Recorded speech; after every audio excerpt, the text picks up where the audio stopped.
ये है against the gods के सीजन 2 का नोवेल एक्सप्लेनेशन पार्ट 68। पिछले एपिसोड के लास्ट सीन में देखा था कि युनचे स्काई पॉइजन पर्ल की पावर से उस मिस्टीरियस लड़की पर लगे डेविलिश पॉइजन को हटाने लगा। आधे घंटे की लगातार कोशिश के बाद वो डेविलिश पॉइजन आखिरकार पूरी तरह से साफ हो गया। स्काई पॉइजन पर्ल की रोशनी गायब हुई और युनचे ने अपना हाथ पीछे खींच लिया। उसका चेहरा उलझन से भरा हुआ था। उसने फिर से अपना हाथ उस लड़की के सीने पर रखकर चेक किया, पर नतीजा वही था। जैस्मिन पूछती है, क्या कोई लाइफ साइंस नहीं है? अब आगे? युनचे धीरे से सिर हिलाते हुए कहता है, थोड़ा सा भी नहीं। जैस्मिन की आवाज में भी निराशा थी। तो इसका मतलब वो सच में मर चुकी है?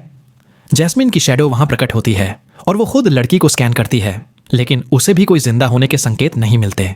वो बड़बड़ाती है, तो ये सच था? लगता है तुम्हारी सारी मेहनत बेकार गई। युनचे को अफसोस होता है। उसे प्यूरिफिकेशन के दौरान भी लड़की के शरीर में कोई लाइफ साइन महसूस नहीं हुआ था। साफ था कि कॉफिन ऑफ इटर्निटी के अंदर ही उसकी मौत हो चुकी थी। आखिरी कोशिश में युनचे उसकी गर्दन, माथे और कलाई को चेक करता है, लेकिन उसे अभी भी ना तो सांस और ना ही ब्लड फ्लो महसूस होता है।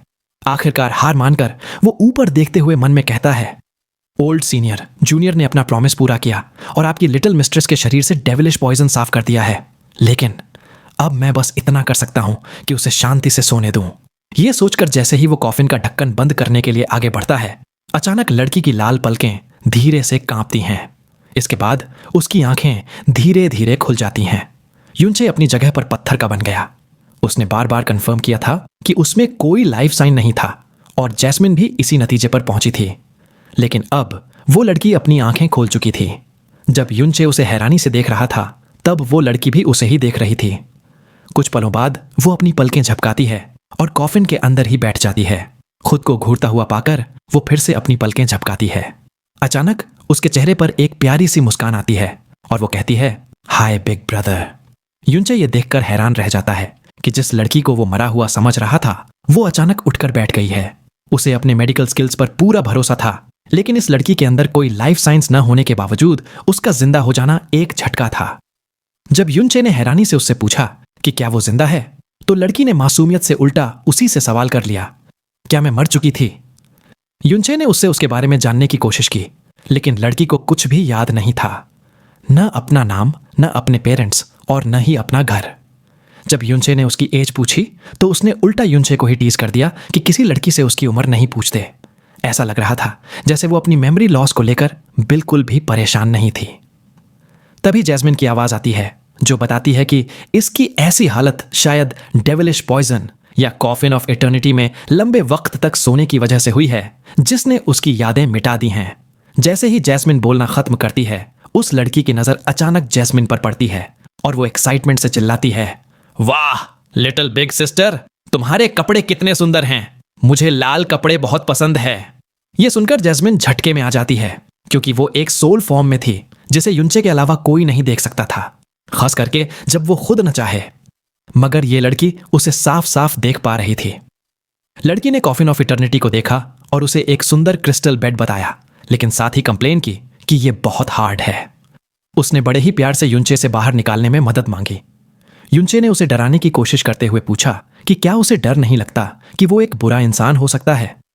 इस पर लड़की ने पहले तो डरने का नाटक किया और उसे बिग बैडी बुलाया, लेकिन अगले ही पल विश्वास से कहा कि उसे पता है बिग ब्रदर बुरे नहीं हो सकते, और फिर से उसे बाहर निकालने। युनचे ने उसकी मासूमियत के आगे हार मानते हुए उसे कॉफिन से बाहर निकाला, लेकिन जैसे ही उसने लड़की के शरीर को छुआ, उसका दिमाग सुन्न हो गया। उसने जानबूझकर उसके शरीर को चेक किया, लेकिन उसमें अभी भी कोई लाइफ साइंस नहीं थे। यहां तक कि उसके शरीर में ब्लड फ्लो का भी कोई निशान नहीं था। वो जिंदा थी, बोल रही थी, लेकिन एक जिंदा इंसान की तरह बिल्कुल नहीं थी। कॉफिन से बाहर आने के बाद लड़की की एनर्जी देखने लायक थी। वो अपनी यादें खोने या इस अजीब जगह पर होने से बिल्कुल बेफिक्र थी। उसे बस आसपास घूमना और खेलना था। उसने खुशी से चिल्लाते हुए कहा, खेलना ज्यादा इंपॉर्टेंट है। Big brother, little big sister, जल्दी करो, मुझे किसी मजेदार जगह ले चलो। युनचे का दिमाग इस लड़की के अजीब बिहेवियर से चकरा रहा था। उसने अपनी 2 जिंदगियों में ऐसी मासूम लेकिन इतनी अजीब लड़की कभी नहीं देखी थी। वो मदद के लिए जैस्मिन की तरफ देखता है तो पाता है कि जैस्मिन भी उसे एक गंभीर एक्सप्रेशन के साथ घूर रही थी। अचानक लड़की के पेट से गुड़गुड़ाने की आवाज आती है और उसका चेहरा उदास हो जाता है। उसने बताया कि उसे बहुत भूख लगी है और कुछ अच्छा खाने को मांगा।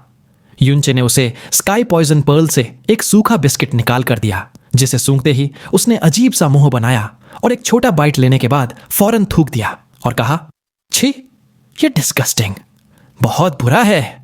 युनचे ने सोचा शायद उसे मीठा पसंद हो और उसे रोज केक का एक टुकड़ा दिया, लेकिन इस बार भी रिजल्ट वही रहा। एक छोटा बाइट लेते ही उसने उसे भी थूक दिया और जमीन पर फेंक दिया और कहा, यह भी बहुत खराब है। युनचे अब पूरी तरह से बेबस हो चुका था। उसने पूछा, तो फिर तुम क्या खाना चाहती हो? लड़की ने जोश से जवाब दिया, मुझे कुछ डिलीशियस खाना है। युनचे ने उलझन में पूछा, कुछ डिलीशियस, वो क्या है? लड़की ने फिर वही बात दोहराई, कुछ डिलीशियस, मुझे बस कुछ डिलीशियस खाना है। तभी अचानक एक भारी आवाज गूंजती है और पूरा स्पेस हिलने लगता है। इस अजीब हलचल से लड़की जोश में आ जाती है, लेकिन जैस्मिन फौरन युनचे को वार्न करती है। ये स्पेस में हो रही वाइब्रेशंस इस बात का संकेत थे कि प्राइमोडियल प्रोफाउंड आर्क अपना एनर्जी फील्ड डिप्लॉय करने वाला है, और अगर वो यहां से तुरंत नहीं निकले तो हमेशा के लिए यहीं फंस जाएंगे। युनचे को समझ आ जाता है कि यहां से निकलने का यही एक मौका है। वो तेजी से उस छेद की तरफ बढ़ता है जो उसने अपनी आइस फ्लेम्स से बनाया था, लेकिन जैसे ही वो निकलने वाला होता है, नीचे से उस छोटी लड़की की घबराई हुई आवाज आती है जो उसे अपने साथ ले जाने के लिए चिल्ला रही थी। जब युनचे ने पूछा कि क्या वो उड़ नहीं सकती, तो उसने बड़े ही नाज से जवाब दिया कि वो अभी बस एक यंग ब्यूटी है और उड़ना नहीं जानती। युनचे के पास कोई चारा नहीं बचता। वो नीचे जाकर उसे अपने साथ उठाता है। जैस्मिन उसे कॉफिन ऑफ इटर्निटी को भी साथ ले जाने के लिए याद दिलाती है, जो एक अनमोल ट्रेजर था। युनचे पलटकर कॉफिन को स्काई पॉइजन पर्ल में स्टोर करता है और फिर उस छेद से बाहर निकलकर मिस्टीरियस एंशिएंट किले के फर्स्ट फ्लोर पर वापस आ जाता है। युनचे की गोद में लड़की किसी टूरिस्ट की तरह इधर उधर देख रही थी। इस नई जगह को देखकर बेहद एक्साइटेड थी। युनचे ने आखिरी बार पूछने की कोशिश की कि क्या उसे यह जगह याद है, जिस पर उसने बड़े गर्व से जवाब दिया, बिल्कुल नहीं, मुझे कुछ भी याद नहीं है। युनचे अपनी पूरी स्पीड से किले के एग्जिट की तरफ बढ़ता है। लगभग 15 मिनट तक उड़ने के बाद वो आखिरकार फोर्ट्रेस के दरवाजों से एक तीर की तरह बाहर निकलता है, लेकिन बाहर का नजारा देखकर वो दंग रह जाता है। वो जिस बंजर जमीन से किले में दाखिल हुआ था, अब उसकी जगह पीले हरे घास का एक विशाल मैदान था। जैस्मिन शांति से बताती है कि उसका अंदाजा सही निकला। यह किला अपनी जगह बदलता रहता है, यही वजह है कि यह आज तक किसी को नहीं मिला। युनचे अब इस लड़की को अपने लिए एक बोझ समझने लगता है। उसने जिस छोटी मिस्ट्रेस को बचाने का सोचा था, वो एक ऐसी लड़की निकली जिसे न कुछ याद था, न ही वो अपना ख्याल रख सकती थी। तभी लड़की का पेट फिर से गुर्राने लगता है और वो रोते हुए खाने के लिए जिद करने लगती है। युनचे गुस्से में आ जाता है, क्योंकि उसे ये तक नहीं पता था कि वो क्या खाना चाहती है। अपनी फ्रस्ट्रेशन में युनचे उसे डराने की कोशिश करते हुए बोलता है, मैं असल में एक सुपर बहुत बड़ा ठरकी हूं जो तुम जैसी छोटी लड़कियों को धोखा देता है।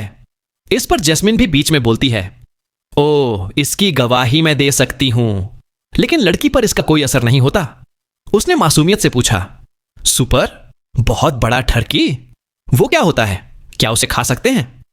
युनचे दांत पीसते हुए समझाता है कि ठरकी एक बुरा इंसान होता है जो लड़कियों को खा जाता है।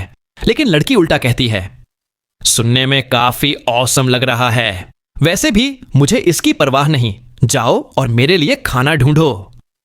युनचे हार मानकर एक पेड़ के नीचे बैठ जाता है। वो अपने टूटे हुए ड्रैगन फॉल्ट के टुकड़ों को निकालता है और अफसोस से उन्हें देखने लगता है। उसका दिल इस अनमोल हेवी सोर्ड के टूटने से दुखी था। तभी उसके कानों में जोर जोर से सूंघने की आवाज आती है। वो भूखी लड़की अचानक खड़ी हो जाती है और हवा में कुछ सूंघने लगती है। उसकी आंखों में एक अजीब सी चमक थी। वो कहती है, कितनी अच्छी महक है, मुझे कुछ अच्छा खाने की महक आ रही है। वो हवा में सूंघते सूंघते उस महक का पीछा करने लगती है और उसके मुंह से लार टपकने लगती है। अचानक उसकी नजर युनचे के पास रखे टूटे हुए ड्रैगन फॉल्ट पर पड़ती है। उसकी आंखें एकदम से रोशन हो जाती हैं। कुछ डिलीशियस, कुछ डिलीशियस। वो खुशी से चीखती हुई आगे बढ़ती है और ड्रैगन फॉल्ट के एक टुकड़े को पकड़ लेती है। युनचे उसे रोकते हुए कहता है, मजाक मत करो, यह बहुत भारी है। लेकिन अगले ही पल युनचे की आंखें फटी की फटी रह जाती हैं। उस लड़की ने, जो चलते चलते थक जाती थी, ड्रैगन फॉल्ट के उस टुकड़े को, जिसका वजन कम से कम 10,000 किलोग्राम था, आसानी से उठा लिया था। उसके चेहरे पर जरा सी भी थकान नहीं थी। वो अपनी लार को अंदर खींचते हुए अपना मुंह खोलती है और ड्रैगन फॉल्ट के ब्लेड पर जोर से काट लेती है। क्रंच, एक कान फाड़ देने वाली आवाज आती है। जिस जगह लड़की ने काटा था वहां से एक बड़ा टुकड़ा गायब हो चुका था। वो उस मेटल के टुकड़े को ऐसे चबा रही थी जैसे वो कोई कैंडी हो, और एक ही घूंट में उसे निगल गई। यूनचे ड्रैगन फॉल्ट के उस हिस्से को देखता है जहां दांतों के साफ निशान बने हुए थे। उसका पूरा शरीर एक पत्थर की स्टैच्यू बन चुका था और उसका मुंह इतना खुल गया था कि उसमें एक पूरा बड़ा सांड समा जाए। ड्रैगन फॉल्ट जो टूटने से पहले एक एम्परर प्रोफाउंड हैवी सोर्ड थी। यह छोटी सी लड़की जिसमें ना कोई ऑरा था और ना ही कोई ताकत, उसे एक बिस्किट की तरह चबा रही थी। उसने जल्दी से एक और बाइट ली और ड्रैगन फॉल्ट का एक और बड़ा टुकड़ा उसके मुंह में था। 2-3 बार चबाने के बाद वो उसे निगल गई। इसके बाद तो उसने सीधे ड्रैगन फॉल्ट को उठाया और एक भुट्टे की तरह खाने लगी। देखते ही देखते ब्लेड वाला हिस्सा दांतों के निशानों से भर गया।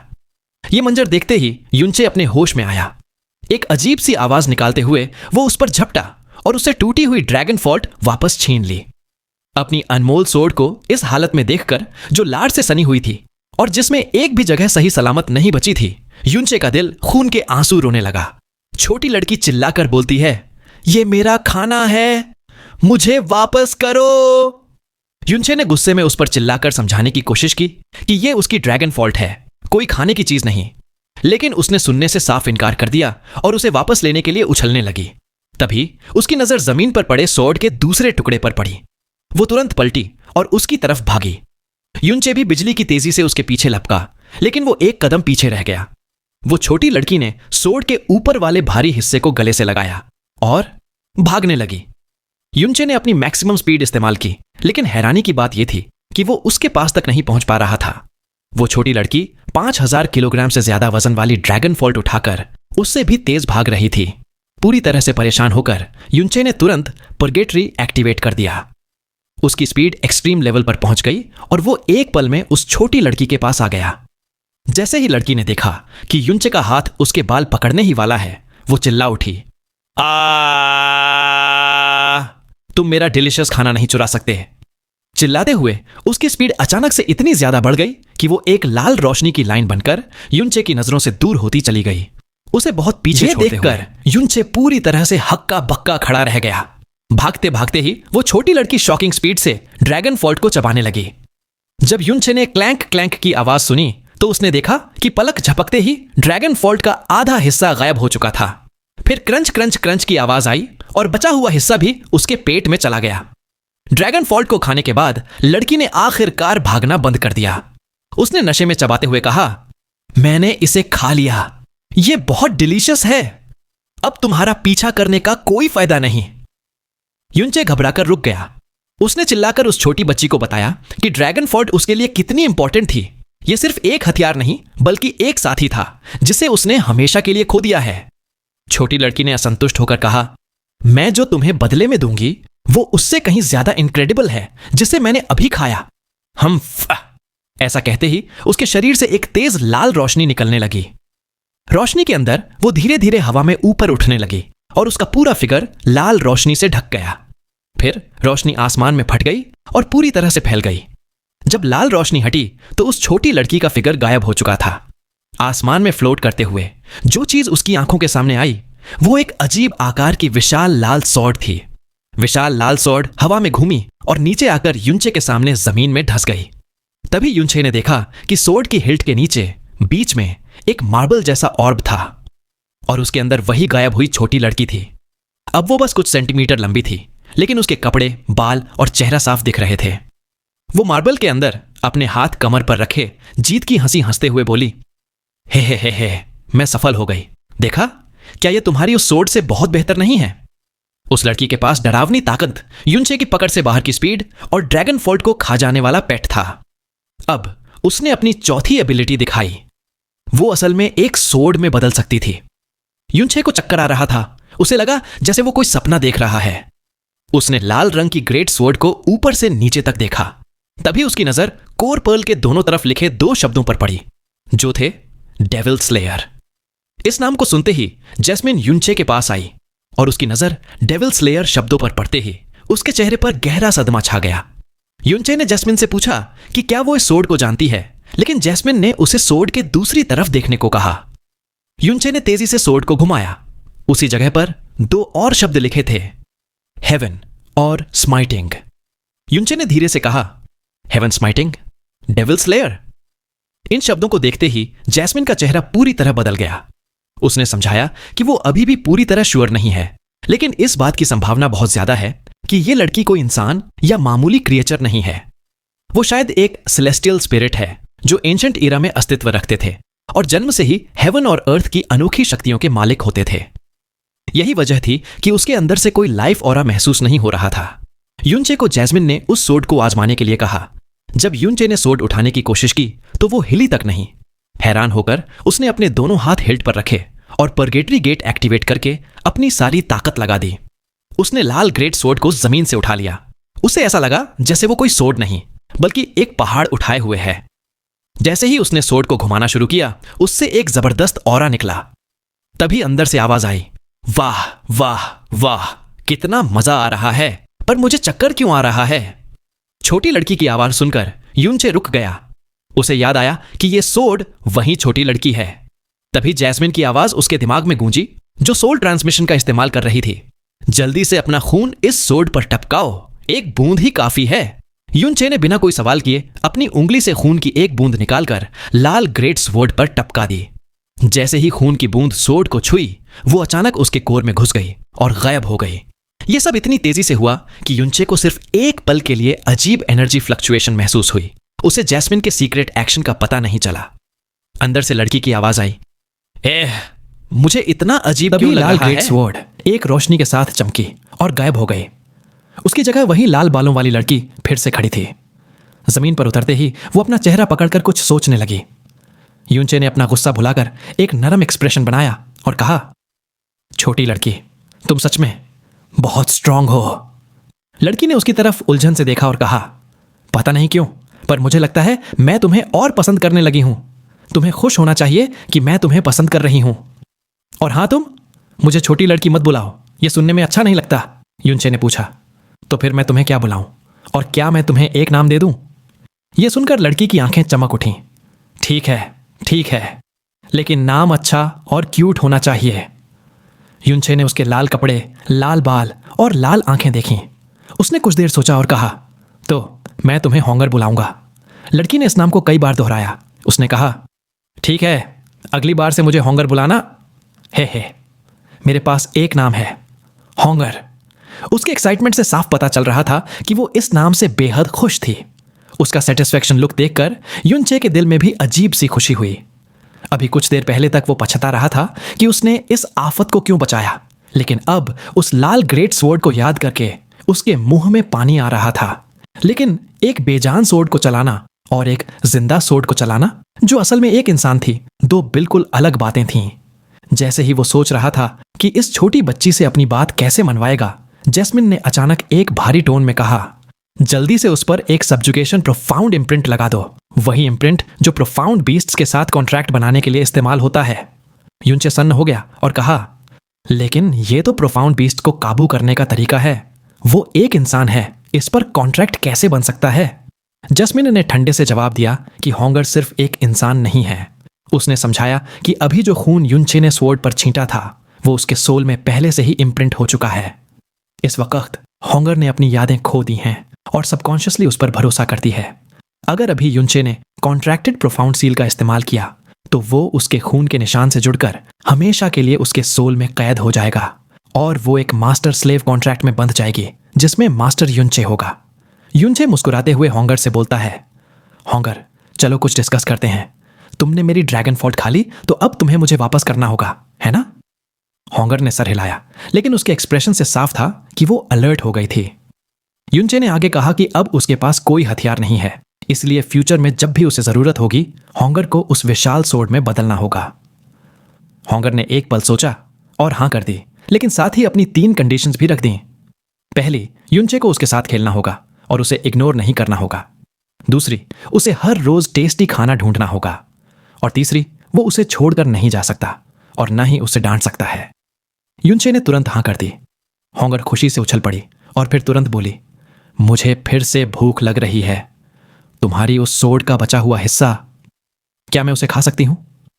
युनचे ने ड्रैगन फोर्ट का बचा हुआ हिस्सा निकाला, लेकिन उसे देने के बजाय उसने उसे अपनी पीठ के पीछे छिपा लिया और कहा कि मैं ये तुम्हें दे सकता हूं, लेकिन तुम्हें मेरे लिए एक छोटा सा वादा पूरा करना होगा। ड्रैगन फॉल्ट की खुशबू से होंगर के मुंह में पानी आ गया और उसने बेचैनी से पूछा, क्या है, क्या है? युनचे झुका और बोला, अपनी आंखें बंद करो। अगले 20 सेकंड तक मैं जो भी करूं तुम विरोध नहीं करोगी। सिंपल है ना? होंगेर का शरीर पीछे हट गया और उसने सतर्क नजरों से देखा। कहीं तुम मुझे मोलेस्ट तो नहीं करना चाहते? मैं एक खूबसूरत लड़की हूं, मैं मोलेस्ट नहीं होना चाहती। मोलेस्ट, ये बच्ची इस शब्द का मतलब जानती थी। युनचे के माथे से पसीना टपकने लगा।